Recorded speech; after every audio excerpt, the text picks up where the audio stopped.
Honourable CM साहब का permission लेके और आपसे डिस्कस करेंगे। गौरव सभ्युలు जी मधुसूदन रेड्डी గారు। ధన్యవాదాలు అధ్యక్ష।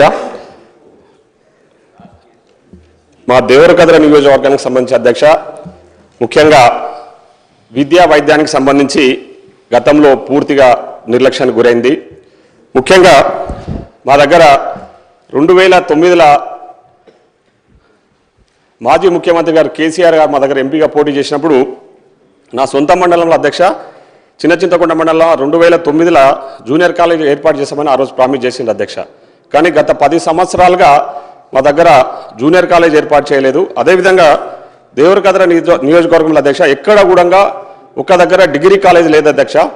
అదేవిధంగా వైద్యానికి సంబంధించి మా దగ్గర ఒక్క దగ్గర కూడా మెరుగైన వైద్యశాల లేదు।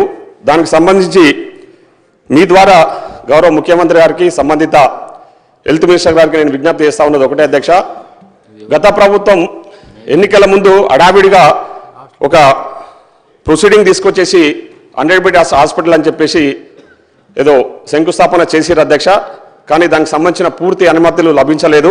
మీ ద్వారా ఈరోజు గౌరవ ముఖ్యమంత్రి గారిని అదేవిధంగా గౌరవ హెల్త్ మినిస్టర్ గారిని రిక్వెస్ట్ చేస్తా ఉన్నా, మా దగ్గర ముఖ్యంగా ఒక డిగ్రీ కాలేజు తక్షణమే అవసరం ఉంది। అదేవిధంగా హెల్త్కు సంబంధించి ఒక 100 బెడ్ హాస్పిటల్ దేవరకద్ర హెడ్ క్వార్టర్లో, అదేవిధంగా ఒక 50 బెడ్ హాస్పిటల్ కొత్తకోట, ఎందుకంటే కొత్తకోట చాలా పెద్ద పట్టణం అధ్యక్ష, అది ఒక మున్సిపాలిటీ కేంద్రము, అక్కడ కూడా ఒక 50 బెడ్ హాస్పిటల్ను తక్షణమే అన్ని అనుమతులతో శాంక్షన్ ఇవ్వాల్సిందిగా మీ ద్వారా గౌరవ ముఖ్యమంత్రి గారిని గౌరవ హెల్త్ మినిస్టర్ గారిని కోరుతా ఉన్నా అధ్యక్ష। ధన్యవాదాలు అధ్యక్ష।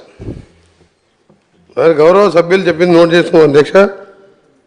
2009లో అనౌన్స్ చేసిన కాలం ఎందుకు రాలేదు, దానికి సంబంధిత గౌరవ ముఖ్యమంత్రి గారు నా శాఖ మంత్రి గారు కాబట్టి వారికి